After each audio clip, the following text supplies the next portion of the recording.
తిరిగి BCN news కి స్వాగతం.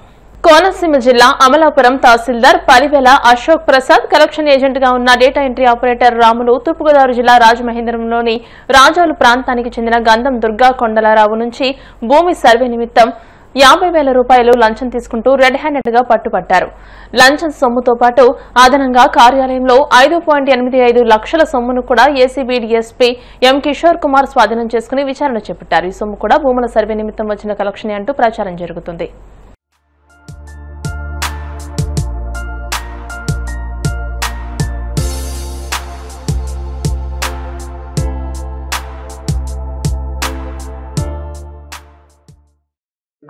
గంధం దుర్గ కొండలరావు అనే అతను రాజవోలు గ్రామం రాజమండ్రికి చెందిన అతని యొక్క ఫాదర్ వెంకట సత్యనారాయణ గారు అమలాపురంలో 1995లో ఒక 15 సెంట్స్ స్థలం కొన్నారు. ఆ తర్వాత వాళ్ళ నాన్నగారు అనారోగ్యం కారణాల వల్ల ఆ స్థలాన్ని అమ్మదలుచుకున్నారు. ఈ క్రమంలో ఆ స్థలం అమ్మడానికి ఒక ఎఫ్లైన్ సర్వే కావాలనేసి అడిగారు. కాబట్టి ఎఫ్లైన్ సర్వే చేయించడానికి ఎంఆర్ఓ ఆఫీస్ని అప్రోచ్ అయ్యారు ఈ కంప్లైనెంట్. ఈ సర్వే చేయడానికి ఇనీషియల్గా ఎంఆర్ఓ గారు 1 lakh డిమాండ్ చేశారు.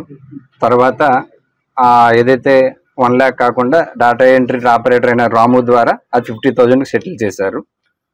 ఆ తర్వాత ఎవరైతే ఈ కంప్లైనెంట్కి బ్రైబ్ అమౌంట్ డిమాండ్ అతనికి ఇష్టం లేక వాళ్ళు ఏసీబీ పీపుల్ని అప్రోచ్ అయ్యారు. ఏసీబీ వాళ్ళని ఈరోజు ఏదైతే 50,000 బ్రైబ్ అమౌంట్ ఉందో అది ఎంఆర్ఓ ఆఫీస్ ఎంఆర్ఓ అమలాపురం ఆఫీస్లో ఈ కంప్లైంట్ నుంచి తీసుకుంటూ ఉండగా మేము 50,000 అమౌంట్ని రికవరీ చేయడం జరిగింది.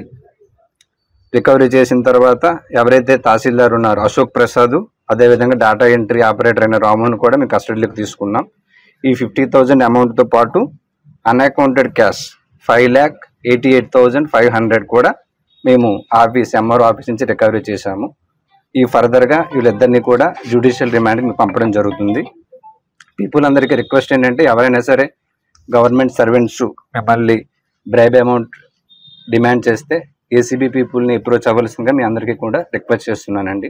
అది అన్అకౌంటెడ్ క్యాష్ ఆఫీస్ నుంచి రికవరీ చేయడం జరిగింది. అది ఎలా వచ్చింది అవన్నీ కూడా మేము ఐడెంటిఫై చేస్తామన్నమాట. టోటల్గా మాకు ఈరోజు ఈ trap amount 50,000 and unaccounted cash 5,88,500 ఈ రెండు కూడా మేము రికవరీ చేయడం జరిగిందండి. టోటల్ 6,38,500. మాజీ రాష్ట్రపతి డాక్టర్ ఏపీజే అబ్దుల్ కలాం ఆశయాలను వైసీపీ అధినేత మాజీ ముఖ్యమంత్రి జగన్మోహన్ రెడ్డి తన పాలనలో ఆచరణలో చూపించారని ఎమ్మెల్సీ లేళ్ల అప్పిరెడ్డి పేర్కొన్నారు. తాడేపల్లి వైసీపీ కేంద్ర కార్యాలయంలో భారతరత్న ఏపీజే అబ్దుల్ కలాం జయంతిని ఘనంగా నిర్వహించారు. ఈ సందర్భంగా ఆయన చిత్రపటానికి పూలమాల వేసి నివాళులర్పించారు. అనంతరం పలువురు నాయకులు మాట్లాడుతూ ఆయన దేశానికి చేసిన సేవలను శ్లాఘించారు. విద్య, శాస్త్ర, సాంకేతిక రంగాల్లో ఆయన చూపించిన బాటలోనే గత వైసీపీ ప్రభుత్వం అనేక సంస్కరణలు ఆ రంగాల్లో తీసుకొచ్చిందని గుర్తు చేశారు. సామాన్య కుటుంబంలో పుట్టి పేదరికాన్ని చవి చూసినటువంటి వ్యక్తిగా చదువుకోవడానికి సంబంధించి కూడా పగలల్లా కూడా పేపర్లు పంచే కార్యక్రమం చేసి ఆ వచ్చిన డబ్బుతో వీధి దీపాల కింద చదువుని కొనసాగిస్తున్నటువంటి పరిస్థితుల్లో తను ఏవైతే కలలు కన్నాడో ఆ కలల్ని సాకారం చేయటం కోసం నిరంతరం కూడా ఒక శ్రామికుల్లాగా కష్టపడి మంచి చదువుకొని ఒక ఇంజనీరుగా, శాస్త్రవేత్తగా భారతదేశానికి అనేకమైనటువంటి శాస్త్ర సాంకేతిక రంగంలో అనేకమైనటువంటి కార్యక్రమాలు తీసుకొని దిగ్విజయంగా తీసుకున్నటువంటి ప్రతి కార్యక్రమాన్ని జయప్రదం చేసినటువంటి వ్యక్తిగా, దేశానికి రాష్ట్రపతిగా, ఎందుకంటే ఆయన సమాజం పట్ల ఆయనకు ఉన్నటువంటి అవగాహన కానీ ఆయనలో ఉన్నటువంటి దేశభక్తి కానీ నిరంతరం కూడా దేశానికి సేవ చేయాలనే ఆ దేశభక్తి ఆయన్ని రాష్ట్రపతి దగ్గరికి తీసుకువెళ్ళినటువంటి పరిస్థితులు. రాష్ట్రపతిగా పనిచేస్తున్నటువంటి కాలంలో కూడా ఈ దేశంలో అనేకమైనటువంటి మార్పులకి శ్రీకారం చుట్టినటువంటి వ్యక్తిగా చరిత్రలో చిరస్మరణీయుడిగా అబ్దుల్ కలాం గారు ఉన్నటువంటి పరిస్థితులు. రాష్ట్రపతిగా తన పదవీ కాలం పూర్తి చేసిన తర్వాత కూడా ఒక గురువుగా నిరంతరం కూడా విద్యార్థులకి పాఠాలు చెప్పాలా, పాఠాలు చెప్పడం ద్వారా భావి భారత పౌరులుగా తీర్చిదిద్దాలనే తలంపుతోనే ఆయన జీవితం చరమాంకం కూడా ముందుకు సాగినటువంటి పరిస్థితులు. ఆ రీతిలోనే క్లాసులో పాఠం చెబుతూనే తన ఊపిరిని శ్వాసని విడిచినటువంటి పరిస్థితులు కూడా మనం అందరం కూడా ఈ సందర్భంగా గుర్తు తెచ్చుకోవాలా. అంటే దేశంలో క్రమశిక్షణ, దేశభక్తి, ప్రజలకి సమాజానికి ఏ విధంగా బాగు చేయాలా, సహాయపడాలనే ఆలోచన కలిగినటువంటి వ్యక్తిగా ఇవాళ మనందరికి కూడా ఆదర్శప్రాయంగా నిలిచినటువంటి పరిస్థితులు కూడా ఈ సందర్భంగా చెబుతూ ఆయన ఆలోచనల్ని, ఆశయాల్ని పునాదిగా చేసుకుని జగన్మోహన్ రెడ్డి గారి నేతృత్వంలో వైఎస్ఆర్ కాంగ్రెస్ పార్టీ పుట్టినటువంటి పరిస్థితులు కానీ, ప్రతిపక్ష పార్టీగా ఉన్నా, అధికార పక్షంగా ఉన్నా, తిరిగి ఈ రోజున మరలా ప్రతిపక్షంగా ఉన్నా కూడా ఆయన ఆలోచనలను, ఆశయాల్ని ముందుకు తీసుకెళ్లే ప్రక్రియలో ఈ రాష్ట్రంలో వైఎస్ఆర్ కాంగ్రెస్ పార్టీ అగ్రభాగాన ఉంటుందన్న అంశాన్ని ఈ సందర్భంగా చెబుతూ తాడేపల్లిగూడెం రైల్వే స్టేషన్ సౌకర్యాలపై రైల్వే కమిటీ సభ్యుల సమావేశం నిర్వహించారు. Railway additional divisional financial manager Jahangir Pasha విచ్చేసి స్టేషన్ సౌకర్యాలు, రైళ్ల ఆవశ్యకతపై ప్రజాభిప్రాయ సేకరణ చేశారు. మున్సిపల్ మాజీ chairman Ethakota Tataji, zonal railway committee సభ్యుడు రవికుమార్ అగర్వాల్, బీజేపీ పట్నా మాజీ అధ్యక్షుడు ముప్పిడి సురేష్ రెడ్డి వందే భారత్, ఇటార్సీ, ఓకా, అరుణాచలం రైళ్ల ఆవశ్యకతను వివరించారు. ఈ కార్యక్రమంలో station manager Venkatrao, BJP Patna అధ్యక్షులు దుబా శ్రీనివాస్ తదితరులు పాల్గొన్నారు. దాదాపు 25,000 కోట్ల రూపాయలు ఖర్చు పడుతుంది. సో దీనిలో భాగంగా విజయవాడ డివిజన్లో ఆల్మోస్ట్ 20 స్టేషన్లని ఐడెంటిఫై చేయడం జరిగింది. దానిలో తాడేపల్లిగూడెం స్టేషన్ కూడా ఒకటిగా ఉండడం నాకు ఎంతో ఆనందంగా ఉంది. దాదాపు 20 నుంచి 30 కోట్ల రూపాయల ఫండ్స్ దీనికి అలాట్ చేశారు. సో వర్క్స్ జరుగుతున్నాయి. ఇందులో ముఖ్యంగా కవర్ ఓవర్ ప్లాట్ఫామ్, తర్వాత platform improvements by laying this granite stones, తర్వాత ఈ modern toilet facilities, lifts, escalators మరియు దివ్యాంగులకు స్పెషల్గా వాళ్ళకి ప్రత్యేక సదుపాయాలు కల్పించారు. అలాగే స్టేషన్ బిల్డింగ్, దాని యొక్క స్టేషన్ బిల్డింగ్ రూపురేఖలు మారిపోతున్నాయి. దాంట్లో ఆర్కిటెక్చరల్ ఫ్యాసాడ్ వస్తుంది, modern toilets, good shed development. So ఇవన్నీ ఈ 23 కోట్లు 30 కోట్లలోనే వస్తున్నాయి. ఇవన్నీ నెమ్మదిగా 1 by 1 టేకప్ చేస్తున్నారు. సో ఇవన్నీ మీకోసం చేస్తున్నారు, ప్రజల కోసం చేస్తున్నారు, ప్రభుత్వం చేస్తుంది.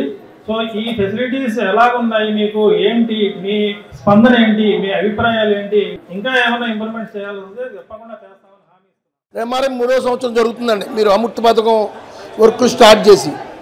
మరి ఇందులో ఏం జరుగుతుంది ఏంటన్నది ఇప్పుడు ప్రజలకు కానీ పబ్లిక్ కానీ తెలియదేవిని. ముఖ్యంగా మనకు railway station, Tadepalli railway station అంటే చాలా బిజీ స్టేషన్. ఎందుకంటే జిల్లాలో ఓల్డ్ పశ్చిమ గోదావరి జిల్లాలో ఇటు అప్లాండ్ కానీ ఇటు డెల్టా కానీ సెంట్రల్లో ఉన్న స్టేషన్. ఇటు ఒక 100-150 ఊళ్ళు ఉన్నాయి, అటు 100 ఊళ్ళు ఉన్నాయి. ఇది నేషనల్ హైవేలో మనకి మెయిన్ సర్కిల్లో ఉంది. దీని అభివృద్ధి ఎప్పటి నుంచో మనం అడుగుతున్నాం. ఈ రోజుకి దీని అభివృద్ధి సరైన విధంలో జరగలేదు. మోడీ గారు అధికారంలోకి రాబట్టి బీజేపీ పార్టీ అధికారంలోకి వచ్చిన తర్వాత మరి 2014లో చక్కటి ఆలోచన చేసి నిధులు పెద్ద ఎత్తున కేటాయించిన ఘనత మాత్రం భారతీయ జనతా పార్టీ అధికారంలో మోడీ గారి నాయకత్వం ఆయనకు దక్కుద్ది అధికారం. ఇక్కడ ఇది 1వ ప్లాట్ఫారం మనకు చాలా ఇంపార్టెంట్. మరి జరిగిన పైడికొండల మాణిక్యాల గారు ఎక్స్ మినిస్టర్ కీర్తి చేసిన వాటి టైంలో ఈ 1వ ప్లాట్ఫామ్ లైన్లో తీసుకురావాలని ఎఫ్సీ ఆక్రమణలో ఉన్న స్థలాన్ని తీసుకుని దీన్ని లైన్ చేయడం జరిగింది. అయినా ఈరోజు కూడా ఈ 1వ ప్లాట్ఫామ్ యూజ్లోకి రాలేదు. ఈ 1వ ప్లాట్ఫామ్ చాలా ఇంపార్టెంట్. 1వ ప్లాట్ఫామ్ పూర్తి స్థాయిలో ఈ ఎక్స్ప్రెస్ రైల్స్ ఆగే విధంగా అన్ని రైళ్లను దీన్ని వాడకలో తీసుకురావాల్సిన అవసరం ఉంది. జీఎస్టీ సంస్కరణలతో ప్రతి కుటుంబానికి ఆర్థికంగా లబ్ధి చేకూరుతుందని భీమడోలు ఎంపీడీఓ పద్మావతిదేవి అన్నారు. ఏలూరు జిల్లా భీమడోలు సాయిబాబా ఆలయం వద్ద స్థానిక ప్రజాప్రతినిధులు, పలు శాఖల అధికారులు, సచివాలయ సిబ్బందితో కలిసి GST 2.0 super GST super savings పై ఎంపీడీఓ విస్తృత ప్రచారం నిర్వహించారు. పర్యాటకంపై జీఎస్టీ తగ్గింపు వల్ల కలిగే ప్రయోజనాలు, నూతన మార్పులను వివరించారు. పర్యాటక ప్రదేశాల్లో జీఎస్టీ తగ్గింపుకు ఆస్కారం ఉన్న ధరల మార్పుల గురించి వివరించారు. మీ అందరికీ కూడా తెలిసిన విషయమే. ఈరోజు ప్రత్యేకంగా మనం టూరిజం సంబంధించి వాటి గురించి ఎక్స్ప్లెయిన్ చేసి చెప్పాలి కాబట్టి, ఎందుకంటే మీరందరూ కూడా సంవత్సరంలో ఎక్కడికొకరికి ప్రతిరోజు మా ఫ్యామిలీతో మీరందరూ వెళ్తారు కాబట్టి ఇప్పుడు హోటల్స్లోను వాటిల్లో కూడా మీకు చాలా మటుకు మధ్యతరగతి కుటుంబాలకు కూడా అనుగుణంగా ఉండేలాగా మనకి ఈ వరకు 7,500 రూపాయలు లోపు ఉన్న అద్దె హోటల్ గదులవి మనకి 12% GST ఉండేది. అది కాస్త ఇవాళ 5%కి వచ్చింది. అంటే మనకి ఎంత తగ్గిపోయినట్టు 7% తగ్గిపోయింది. అలాగే హోటల్ మనకి 7,500 పైగా ఉన్న వాటికి ఈ వరకు 18% GST ఉండేది. అది 12%కి వచ్చేసింది. అది అంటే మన దాంట్లో కూడా మనం ఒక 6% మనకి తగ్గింది. అలాగంటే అది లగ్జరీ అండ్ ప్రీమియం హోటల్కి మరింత మనం వెళ్ళడానికి కూడా అవకాశం ఉంటుంది. అలాగే రెస్టారెంట్లు మన నెక్స్ట్ క్యాటరింగ్ ఇచ్చుకునే వాటిలో కూడా 7,500 లోపు ఉన్న హోటళ్ళకి కూడా 12% నుంచి 5%కి తగ్గింది. అది కూడా మనకి ఈ కుటుంబ భోజనం ఖర్చులు ఇవన్నీ కూడా మనకి ఎంత తగ్గింది 7% మనకి GST రూపంలో మనకి ఇవన్నీ రకాలుగా తగ్గాయి. అదేవిధంగా ఆటోమొబైల్స్, టూరిజం బస్సులు వాటితో మనం వెళతాం కాబట్టి వాళ్ళు కూడా వాళ్ళు ఎంత చేస్తున్నారు 28% మనకి GST తీసుకుంటున్నారు వాళ్ళు. అది ఇప్పుడు 18% అయింది. అంటే ఎంత తగ్గింది మనకి 10% తగ్గింది దాని మీద. దానివల్ల మనం కూడా ఎక్కడైనా ఒక టూర్లకి మనం ప్లాన్ చేసుకున్న టూరిజం వాడి బస్సులకి వాటికి కూడా మనకి GST విషయంలో ఎంతో పొదుపు రావడానికి మనకి ఎంతో అవకాశం ఉంది. అంటే ఇంచుమించు మనకి హోటల్కి అయితే 3,000 రూపాయలు ఉందనుకోండి, 3,360 రూపాయలు మనం చెల్లించేవాళ్ళం 12% GSTతో. అదే ఇప్పుడు ఎంత 5% తగ్గేటప్పటికి 3,150. అంటే అక్కడ సేవ్ ఎంత అయ్యాం 260 రూపాయలు, 210 రూపాయలు మనం సేవ్ అయ్యాం. అలాగే 6,000 రూపాయలు ఇచ్చే హోటల్ గదికి మన పూర్వం ఎంత ఇచ్చేవాళ్ళం 6,720 రూపాయలు ఇచ్చేవాళ్ళం. అంటే 12% GST. ఈ రకంగా మనం 3-4 రోజులు ఉండే కుటుంబాలందరికీ కూడా 1,000 రూపాయల నుంచి 2,000 వరకు కూడా మనము పొదుపు చేసుకోవడానికి అవకాశం ఉంది.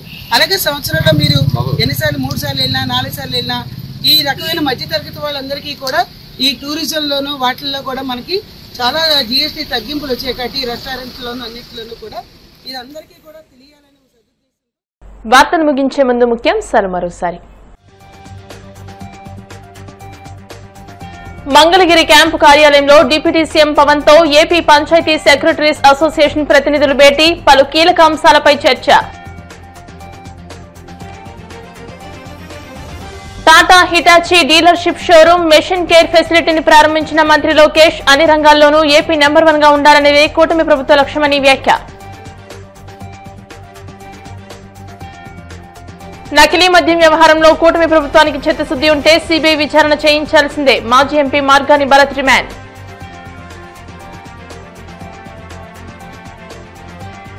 బాణపల్లిలో ఘనంగా వార్షిక బ్రహ్మోత్సవాలు, 6వ రోజు సూర్యప్రభ, చంద్రప్రభ వాహనాలపై తిరువీధుల్లో విహరించిన శ్రీవారు.